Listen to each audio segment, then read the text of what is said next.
नमस्कार। आज हम बात करने वाले हैं 2024 के भारतीय क्रिकेट टीम के इंग्लैंड दौरे की, वो 5 टेस्ट मैचों की सीरीज। हमारे पास जो जानकारी है उससे एक बात तो साफ है, ये टीम काफी युवा थी और कहें तो अनुभव थोड़ा कम था। ऐसा लग रहा था जैसे भारतीय टेस्ट क्रिकेट में ना एक पीढ़ी बदल रही हो। तो आज हम जरा इसी पर बात करेंगे।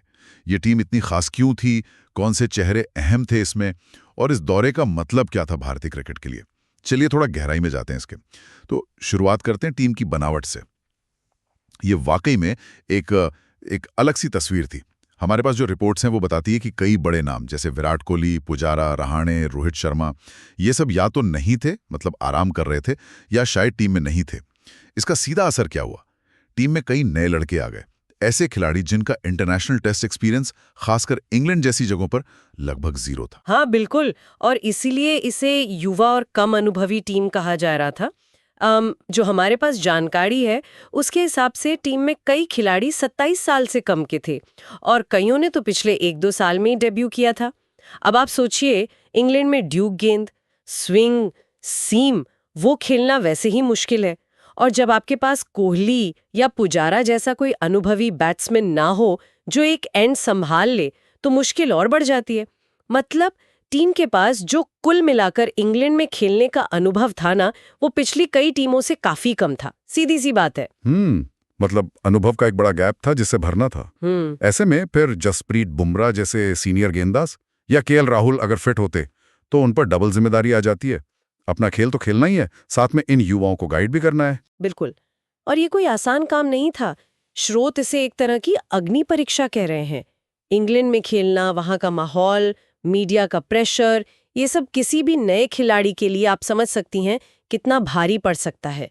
एक जगह जिक्र भी है कि कैसे एक युवा बल्लेबाज नेट्स में एंडरसन की स्विंग के सामने शुरू में थोड़ा असहज था। तो ये सिर्फ स्किल की बात नहीं थी, ये मेंटल गेम भी था। हाँ बिल्कुल। और इसी मुश्किल माहौल में कुछ युवाओं ने कोशिश की अपनी पहचान बनाने की।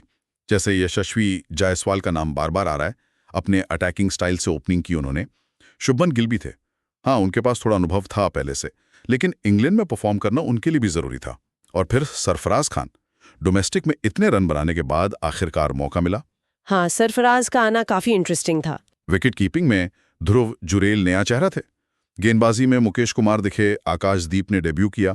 इन सब ने डोमेस्टिक में आईपीएल में अच्छा किया था, पर ये असली टेस्ट था। जी हाँ। और यहीं पर इस दौरे का असली महत्व समझ में आता है।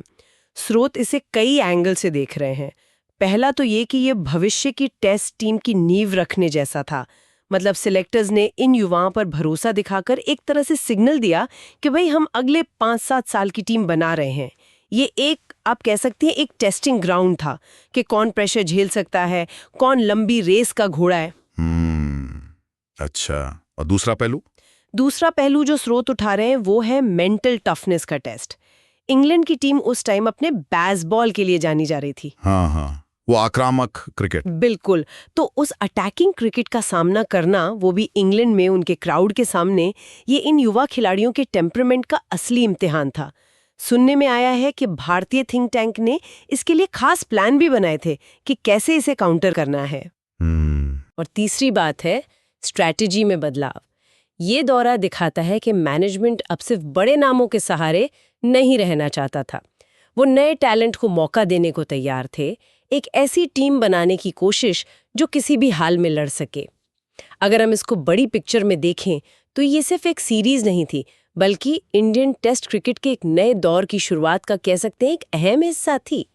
एक इन्वेस्टमेंट था ये फ्यूचर के लिए, जिसका रिटर्न शायद तुरंत न मिले, पर जरूरी था। तो कुल मिलाकर 2024 के इंग्लैंड दौरे की जो भारतीय टीम थी वो एक नई लहर थी। टैलेंटेड, कॉन्फिडेंट, पर हाँ, इंटरनेशनल टेस्ट अनुभव थोड़ा कम। ये एक बोल्ड मूव था, भविष्य के लिए एक दांव। बिल्कुल।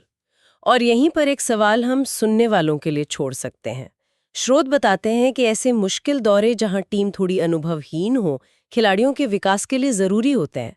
पर क्या ये जो अग्नि परीक्षा होती है, जहां हार जीत का प्रेशर भी होता है, क्या ये वाकई में भविष्य के चैंपियंस बनाने का सबसे अच्छा तरीका है, या इसके कुछ लंबे समय तक रहने वाले असर भी हो सकते हैं जो शायद हम तुरंत न देख पाएं?